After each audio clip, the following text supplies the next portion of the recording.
मुळात तर मी एक सर्वसामान्य कुटुंबातील आहे आणि सर्वसामान्य कुटुंबात येत आल्यानंतर या ठिकाणी समाजसेवेची आवड असल्याने मी राष्ट्रपुरुषांच्या महापुरुषांच्या जयंत्या या ठिकाणी साजऱ्या केल्या. त्याच्या माध्यमातून विविध सांस्कृतिक कार्यक्रम साजरे केले. त्याच्या माध्यमातून मी या ठिकाणी घडत गेलो आणि घडत असताना त्याचबरोबर व्यवसायही सांभाळला आणि हे करत असताना आम्हाला विविध पक्षाकडनं काम करण्याची संधी मिळाली, पण टायमिंगला आम्हाला त्या पक्षांनी नाकारलं आणि त्या पक्षाचं मला नाव घ्यायची सुद्धा इच्छा नाही आहे.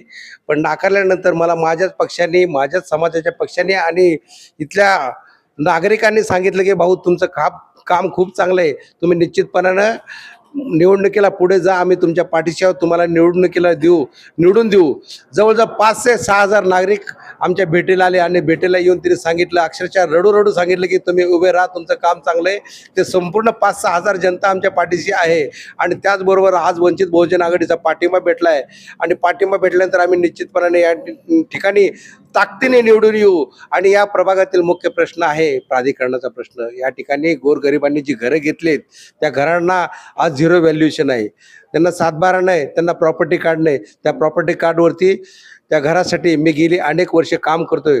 त्याला नागरिकांना त्यांचे घरं हक्काचे मिळावे म्हणून मी प्रत्येक घर टू घर जवळजवळ 15,000 फायली वाटल्या. कारण या इथली जी घरं आहेत त्यांना निश्चितपणानं हक्काचं प्रॉपर्टी कार्ड मिळण्यासाठी शासकीय असा कोणताच पुरावा नाही. शासकीय कोणता पुरावा नाही म्हणण्यापेक्षा त्यांच्याकडे डॉक्युमेंट आहे, रजिस्टर, काही लोकांकडे डॉक्युमेंट, पण बाकी इतर लोकांकडे नोटराईज डॉक्युमेंट आहे. बरं, नोटराईज खरेदी खत, नोटराईज पॉवर पॅटर्न डेव्हलपमेंट ॲग्रीमेंट साठेखत आणि त्याच्या तो पुरावा ग्राह्य धरला जात नाही.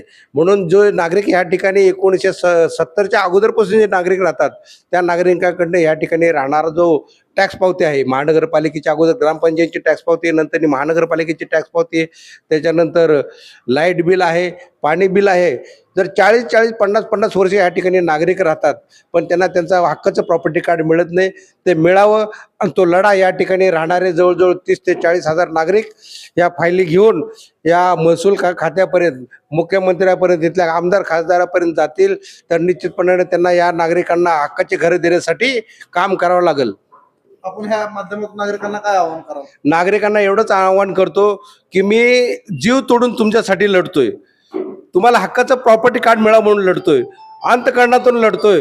तुम्ही माझ्या लढ्यामध्ये तुम्ही मला नेहमी बघताय. 1993 पासून या ठिकाणी जेव्हा प्राधिकरणाची गाडी आली घरं पाडला तेव्हापासून मी हातामध्ये आंदोलन या प्राधिकरणाच्या विरोधात लढतोय, आंदोलनं करतोय, उपोषण करतोय.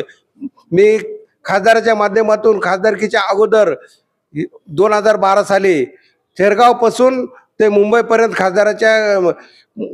खासदारासाठी म्हणजे प्रॉपर्टी कार्ड मिळावं म्हणून त्यांच्याबरोबर गेलो, नागपूरला गेलो, पण आमचं काम झालेलं नाही. आमच्या तोंडाला पानं पुसण्यात आली. 2017 साली परत तेच बोंब झाली.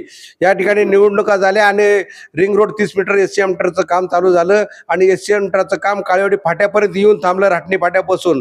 त्यावेळेस आम्ही खूप मोठ्या प्रमाणात या ठिकाणी आंदोलन केलं आणि प्रशासनाचं जो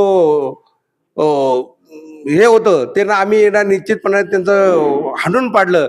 आणि त्याच्यानंतर आम्ही 2017 साली जवळ हे नगर विकास खातं मुंबई या ठिकाणी जवळजवळ या ठिकाणी 17,000 हरकती नोंदवल्या आणि त्या हरकती नोंदवल्या. तर 2017 साली त्यांनी आम्हाला परत एक नोटिफिकेशन, प्राधिकरण होतं, नोटिफिकेशन काढले. त्या नोटिफिकेशनमध्ये त्यांनी सांगितले की तुम्ही कमीत कमी 16 लाख रुपये भरून या ठिकाणी व्हॅल्युएशन आहे, 16 ते 17 लाख व्हॅल्युएशन भरून तुमची घरं रेग्युलेशन करू शकता.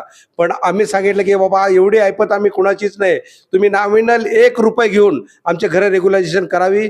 यासाठी परत आम्ही त्यासाठी आंदोलन केलं. त्याच्यानंतर इथल्या नगरसेवकांनी 2021 मध्ये आम्ही हा लढा लढतोय, मी स्वतः लढा लढतोय तो. त्यासाठी 1972 पासूनचे आतापर्यंत जे काही प्राधिकरणाचे GR आहे ते संपूर्ण GR माझ्याकडे आहे. 1950 पासूनचे 7/12 माझ्या घरात आहे. 1950 पासूनचे फेरफार माझ्याकडे, जे इथल्या आमदाराकडनं, खासदाराकडनं, इथल्या नगरसेवकाकडनं मागील काळामध्ये कुणीही काम केलेलं आहे त्यांच्याकडे कुठल्याही पेपर नाही, संपूर्ण पेपर हे माझ्याकडे आहेत. आणि मी यातल्या नागरिकांसाठी तळा गाळतो म्हणजे बिंबीचे